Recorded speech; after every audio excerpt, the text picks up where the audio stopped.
68% of marketers say the funnel no longer reflects how buyers actually move through their journey. And today we're going to discuss, is the marketing funnel dead? Good to see you, Rich. Yeah, good to see you too. I think that has it hit a breaking point? Have we blown up the funnel?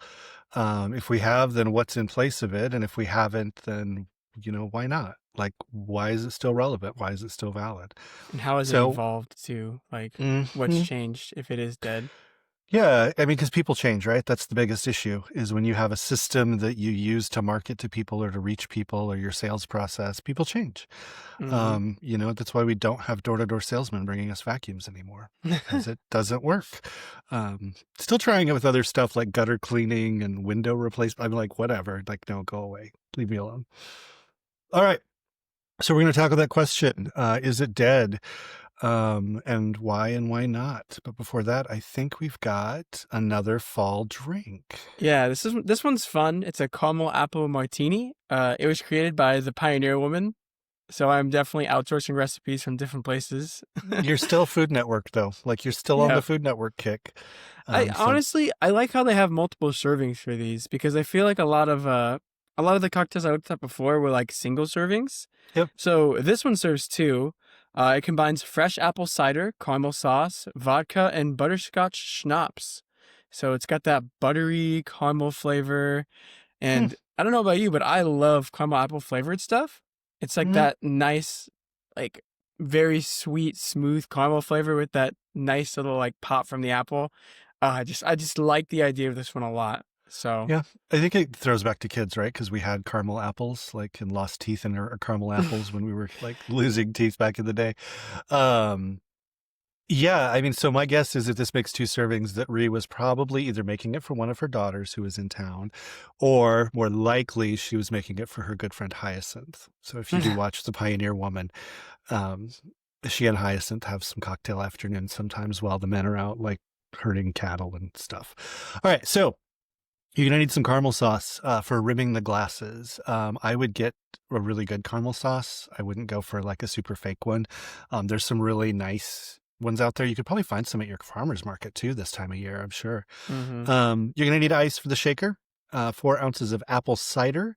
Very important. Apple cider is not the same as apple cider vinegar. Those are very different things. If you put Um, I apple cider vinegar in this, that'd be you, quite the surprise. You're gonna ruin that smooth sweetness. But apple cider, so just apple cider. You can get it in little cans too, which I like. What I like about this is you can actually get smaller like servings of this, so you don't have to have a big jug of apple cider sitting in your fridge, or you can, whatever.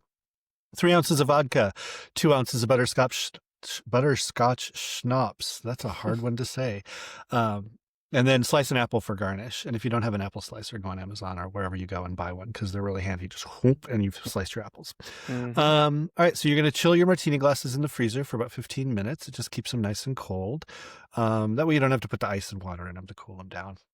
Dip those rims of the glasses in the caramel sauce to coat, and then fill a cocktail shaker halfway up with ice. Add the apple cider, the vodka, the butterscotch schnapps. Wow, that's hard to say. It's hard to say in the morning. I know. Yeah, you're doing this to me. You're killing me at 9 a.m. today.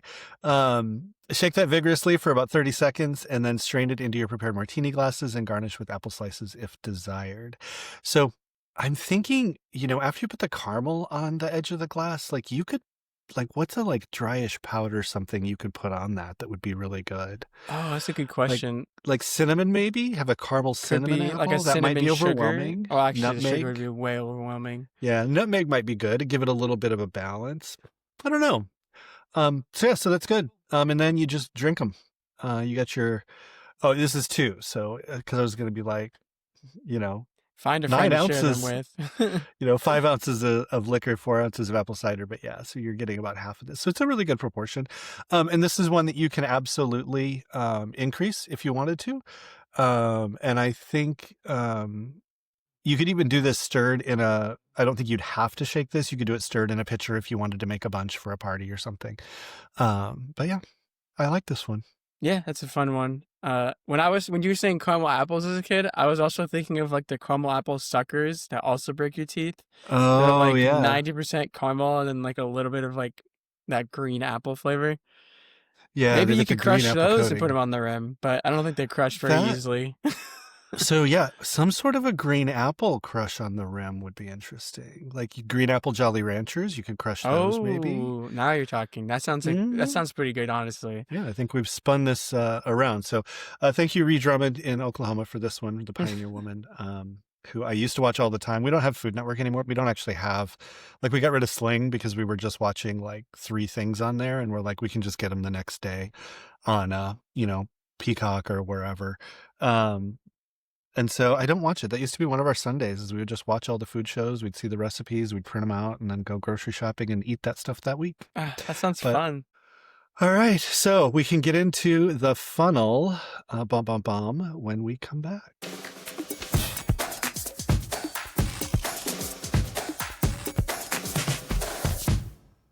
All right, we're back to talk about the marketing funnel. So one thing that's important, I think, before we get into these stats, Zach, is the marketing funnel is a linear path, right? So you've got to be aware of something, you've got to have a consideration set, you've got to make your decision, and then you've got to make your purchase. Like, you've got to kind of go through this linear path about, like, I'm aware that I need, one, I have a problem that I need a new dishwasher, whatever. Then I'm aware of these 5 brands of dishwashers. And so I then go research those brands, and then I choose one, and then I buy it. So it's very like, you're coming straight down through. And statistically, only about a quarter of people in B2B follow a linear path from awareness to purchase. And I would even argue that the B2C people are probably less than that, because there's just so many more ways to be aware and figure things out. Mm-hmm. So, so what do you do about it? What does HubSpot say we do about it? They say, well, HubSpot doesn't recommend a funnel. They recommend a flywheel, which we talk about later in the episode. But also, I think something that has changed with the funnel itself, right? So marketers who adopt a flywheel or ecosystem-based model see a 32% increase in customer retention, and advocacy. Mm-hmm. So that's kind of what I was speaking on. But also, like, oh, go ahead. And I was just going to say, like, so it's that idea of looking at the whole process, right? Because the funnel also stops at purchase, and then you've got to do something else to manage those people. And I think it's also important to give a little background on what flywheels are. So flywheels are actually a mechanical tool in physics that you can use for all kinds of things.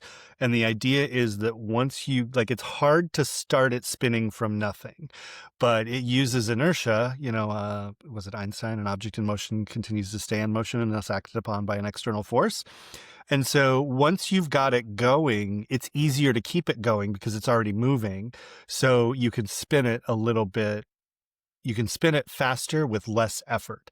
So that's where this sort of metaphor comes from. I mean, you can think of it as like a merry-go-round, right? Mm-hmm. You got 10 kids, your friends on a merry-go-round when you were a kid. Getting that initial spin going was hard. But once you got it going, you could use one hand and just keep it moving because it was already spinning. And then you also get the inertia, like throwing kids off, which is always fun. I'm talking as a kid, like not as an adult. I don't go throw kids off merry-go-rounds. That'd be weird.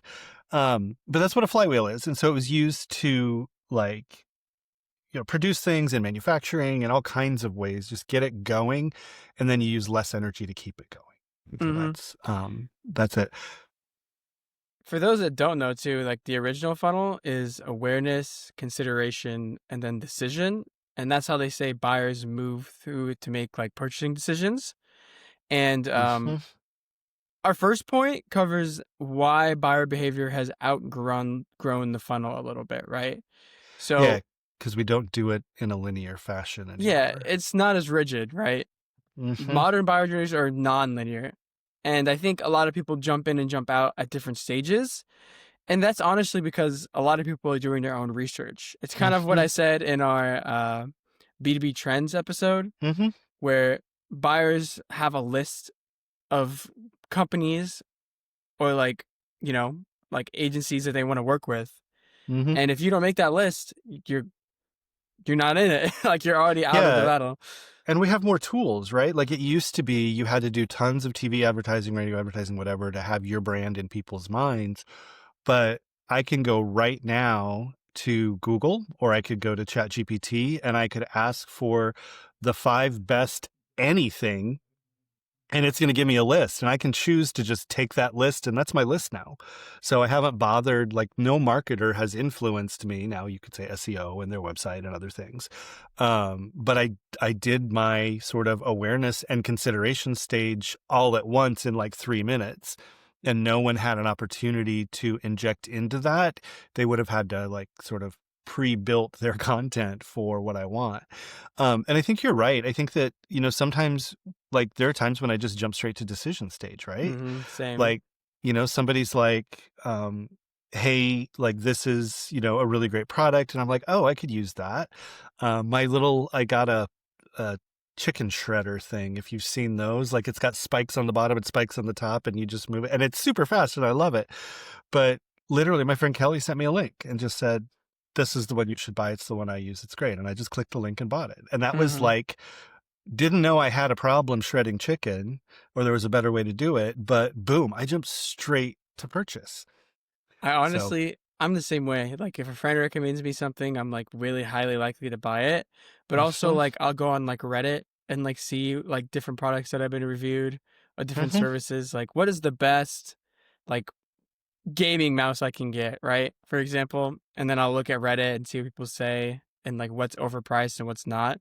Also like social media, like when people like review products like through video and stuff, that's always like really good and easy. And so it's not just branding campaigns anymore, right? It's those other ways that are being where trust is being built. And I think the rigid original funnel doesn't really fit that. No, because you used to just have to build awareness, like just have your awareness campaign. That was your hardest thing to overcome. And then if you had a good product, your product could compete and take over from there. And now it's like it's flipped and it's so different because, we're just aware of more things. We have data and information coming at us all over the place all the time. And so we have this broader awareness of all kinds of things out there. And then, like we said, friends recommend you. You get stuff from communities like Reddit, like you said. Excuse me. I have a Discord community for one of the podcasts I listen to, and there's 4 or 5 channels on different recommendations in different areas. So is the funnel completely broken and useless, and do we need to throw it away? Or does it still have value? What do you think, Zach? It's not useless. It's just incomplete, right? So it still works in some industries because it gives teams structure and like a shared language. And I think it's a good basis for, at its core, it's a good basis and starting point for what you want to do, right? Because I think a lot of industries have different buyer journeys and different buyer behaviors, right? So you need to have something that's flexible, which we cover in like the next section. But I think flexibility is more important than having a rigid guideline.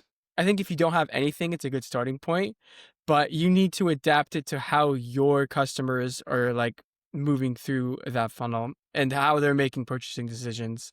So if they're spending more time on awareness and jump straight to decision or something like that, you got to adapt to that and build content around that and build campaigns around that. So, I mean, there's also new stuff like disruptive advertising, right? So there are new brands or new offerings or new ideas coming out that are designed to disrupt the funnel and the traditional way things are done. So brand new service can come out, and with digital ads, they can get awareness and like super fast. Like they can get in front of a ton of the right people and micro target them really, really fast. And people could shortcut that purchase, just like you said. And so they didn't have to spend, a year and a half building an awareness campaign and building their brand. A lot of those, we do still recommend building a brand, of course, but that brand is more intrinsic in the product and the offering, and you do it as you go. It's kind of like brand building and sales encouragement all in one. And again, I think getting back to that, the brand is more than your tagline, your logo, it's your experience. That's also kind of violates the funnel a little bit. If the brand is your experience, that whole awareness piece was really just about being, this is who we are, this is who we are, this is who we are. And now it's about, this is who we are, this is what we stand for, and this is why it matters to you. Brand is just deeper. So I think that advocacy piece is a big one as well. It doesn't help to just know like Whirlpool makes washing machines. It's, are they high efficiency? How do they care about the environment? Like, especially as we get more young people like making those bigger decisions, purchase decisions, household decisions if you're B2C, but also those business decisions, right?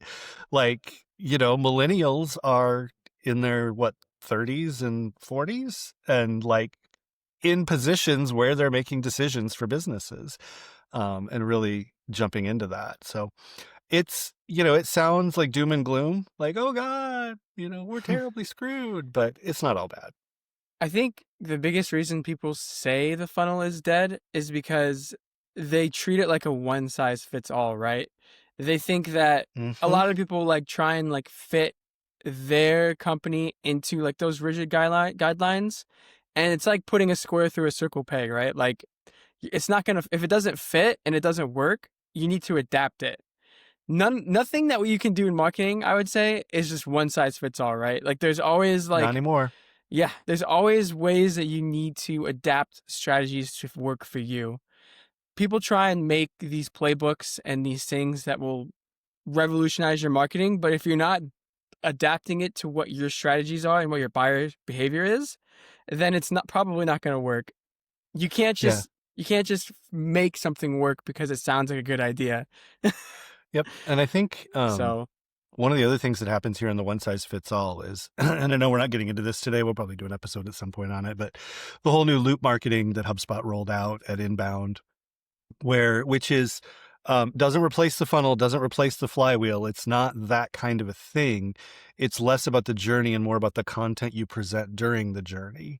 And what they've done is, they've really recognized that the one size fits all doesn't fit, that awareness, consideration, decision are all still important, even if you don't follow them linearly like that as often.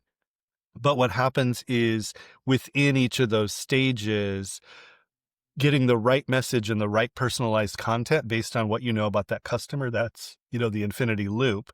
And that's what they've really injected in there. It's not just jumping from, this is who we are and what we offer, and this is the message we're putting out to everybody.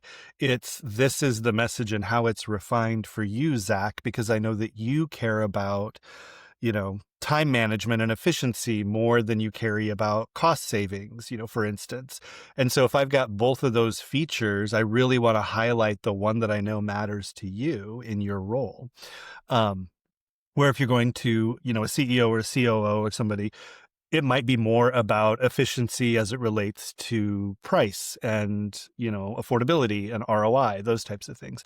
So that also weighs into both the funnel and the flywheel, which all kind of work together in a weird way, which I guess means we should really talk about the flywheel, right? Like, what yeah, the heck is that? definitely. So HubSpot defines the flywheel as attract, engage, delight, and it's circling around growth. And basically, you're just growing your customers, right? You're following. It's like you said, you're creating momentum, and it's creating this system where you can continuously put out stuff that is growing your customer base. So Yeah. that's what it's at its like most simple. Yep. But And I think attract is sort of like awareness. It's a little bit different. You're basically reaching out to strangers who either don't know your brand, or I think the attract piece makes it less about being aware of that you're there or who you are, but being relevant to that audience in what they're looking for. So it's a little nuanced, but it gets more deep than just awareness. That layer is a little bit harder, and then you turn them into prospects, right? Like if I've attracted you and you're interested, now I've got to do something with you.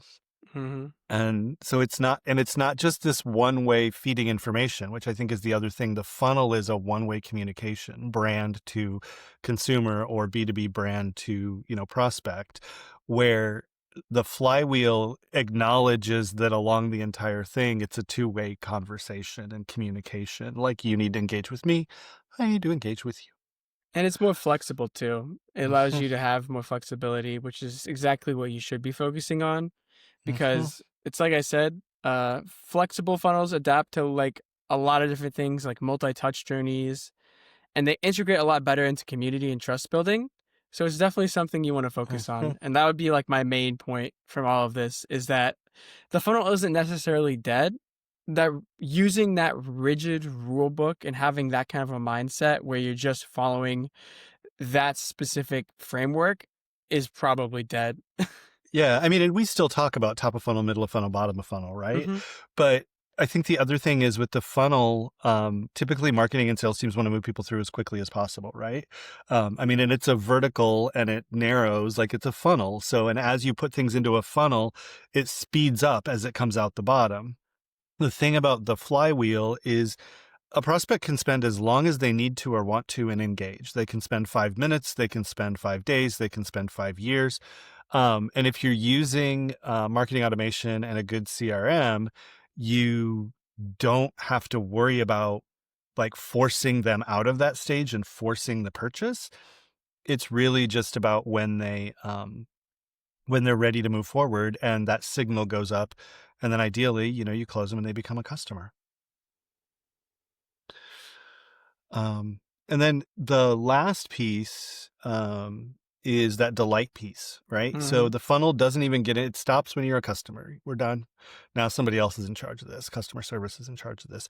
And more, we're seeing integration between marketing and customer service, sales and customer service. And the funnel goes to that delight stage where you want them to have a good experience with your product or service.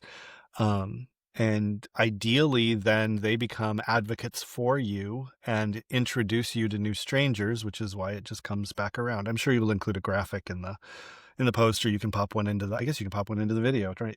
If you want to. But that idea that you're not done, the sale isn't the end of your relationship with that customer. Even if it's a one and done purchase, you want them to be really happy with what they bought from you, so they'll encourage others to do the same. Which was kind of our point earlier, right? Like that awareness stage sometimes is just, hey, you should do this. We did it. It's great. Yeah, for sure. Um, yeah, I think we covered that pretty well, honestly. Like, I think my main takeaway, as I've said several times, is that we need to keep things as flexible as possible. Mm-hmm. I think loop marketing is very interesting. Um, like, definitely something Yeah. to look into if you haven't already. Yeah. HubSpot Stick a has a pin whole in that one. playbook, Yeah. and we'll probably make an episode for it too. I'm sure we will. I kind of want to get somebody who thinks loop marketing is BS on the episode. So we'll see if we can find that. I don't know if that's true. I don't know how you say that hyper personalized content is not going to work better than generic content, because it will. Hmm. Like it just will. I think there's people that are confused about it and how it relates to the funnel. So, like, I think creating an episode over that will be interesting. But yeah. Yeah. And I think you can look at where the flywheel and the funnel work together. That's a thing, definitely. And you can look at how loop marketing can inject into both of those.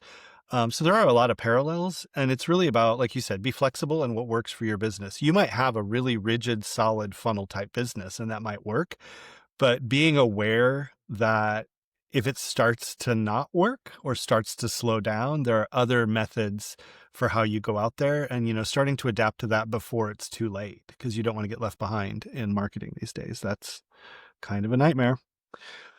All right. So, funnel not dead, just needs to be more flexible, is a little bit too rigid.